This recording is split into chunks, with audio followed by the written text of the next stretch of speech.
Some movies get swept up in a wave of excitement, praised as masterpieces when they're really just okay. I've sat through plenty of films that left me wondering why everyone else was clapping so hard. This list dives into 15 movies that have been overhyped, despite their flaws, from weak stories to overblown visuals. I'm not saying they're terrible, just not as great as people claim. I've picked these based on their massive popularity compared to what they actually deliver. Each one has a loyal fanbase, but I think they fall short of the hype. Let's break down why these films don't live up to their glowing reputations, starting from the least overrated to the most. This sequel tried to revive the iconic Matrix trilogy but felt like a pale shadow of the original. The action scenes lacked the groundbreaking choreography that made the first film a classic, and the story leaned too heavily on nostalgia without adding anything fresh.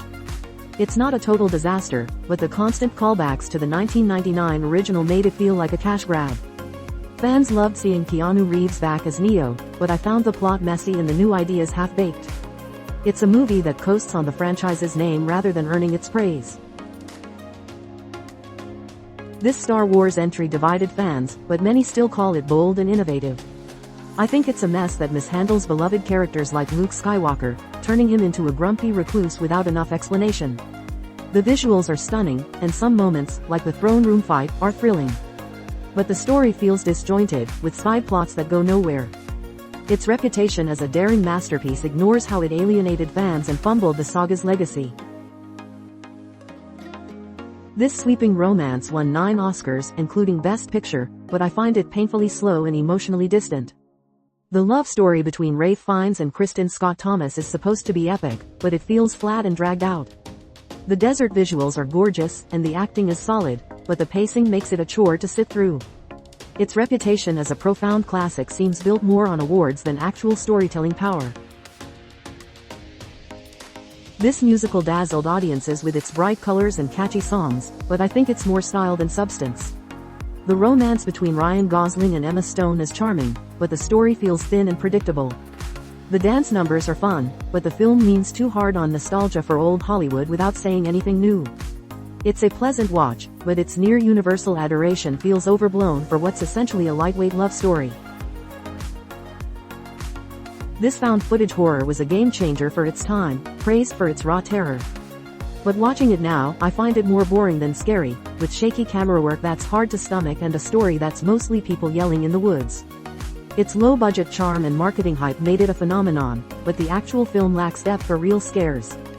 Its status as a horror classic feels more about timing than quality. Joaquin Phoenix's intense performance as the troubled Arthur Fleck earned raves, but I think the movie itself is a shallow take on mental illness and rebellion. It borrows heavily from better films like Taxi Driver, without matching their depth. The dark visuals and Phoenix's acting are striking, but the story feels like it's trying too hard to be profound. Its massive following seems driven more by controversy than by a truly great script. This ensemble drama about race relations in Los Angeles won Best Picture, but I find it heavy-handed and manipulative. The interconnected stories feel forced, with characters preaching rather than acting naturally. The cast, including Sandra Bullock and Don Cheadle, is strong, and some moments hit hard. But the film's simplistic approach to complex issues makes its critical acclaim feel unearned. This Queen biopic rode a wave of love for its music and Rami Malek's electric performance as Freddie Mercury. But the story is a sanitized, formulaic take on a complex life, skipping over messy details to play it safe. The concert scenes are thrilling, especially the Live Aid finale, but the film feels like a paint-by-numbers biopic. Its Oscar wins and fan adoration seem more about the band's legacy than the movie's actual quality. Guillermo del Toro's fairy tale romance about a woman and a fishman won Best Picture, but I think it's a beautifully shot letdown. The love story feels forced, and the quirky tone doesn't always land. Sally Hawkins is great, and the visuals are lush, but the plot leans too hard on whimsy without enough emotional weight. Its critical acclaim feels like it's rewarding style over a story that doesn't fully connect. James Cameron's epic disaster romance was a global sensation, but I find it dragged down by a sappy love story and a runtime that feels endless.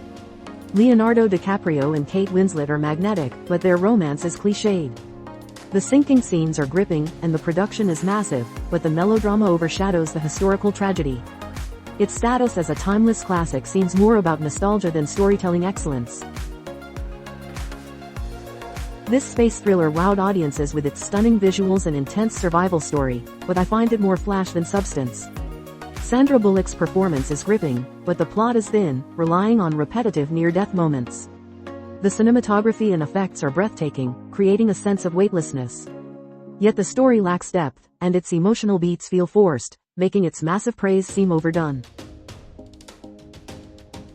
This romantic comedy about a fictional Shakespeare love story won Best Picture over heavier contenders, but I find it lightweight and forgettable. Gwyneth Paltrow and Joseph Fiennes are charming, but the plot feels contrived. The humor and period details are fun, but it lacks the depth or impact of other Oscar winners. Its glowing reputation seems more about awards season hype than lasting quality. James Cameron's sci-fi epic was a visual marvel, breaking box office records with its 3D spectacle. But the story is a rehash of Pocahontas, with flat characters and predictable beats that don't match the groundbreaking effects. The world of Pandora is stunning, and the action is thrilling, but the narrative is shallow and overly long. Its massive success feels driven by technology, not storytelling. Disney's animated hit is beloved for its songs and sisterly bond, but I think it's a generic fairy tale with overhyped music. Let It Go is catchy, but the story is forgettable, and the characters lack depth. The animation is crisp, and Elsa's arc is decent, but it's not the revolutionary classic fans make it out to be. It's a solid kids movie that's been blown out of proportion. This musical adaptation of the Broadway hit was a recent box office smash, but I find it overlong and overhyped. Ariana Grande and Cynthia Erivo shine, but the story drags, covering only half the musical in 3 hours. The visuals are lush, and the songs are powerful, but it feels bloated and incomplete. Its critical adoration as a Best Picture contender seems wildly exaggerated for a film that's good but not great. Which movie do you think gets too much love, or did I miss one that drives you crazy? Drop your thoughts in the comments. Follow us on MSN for your daily dose of exclusive entertainment stories.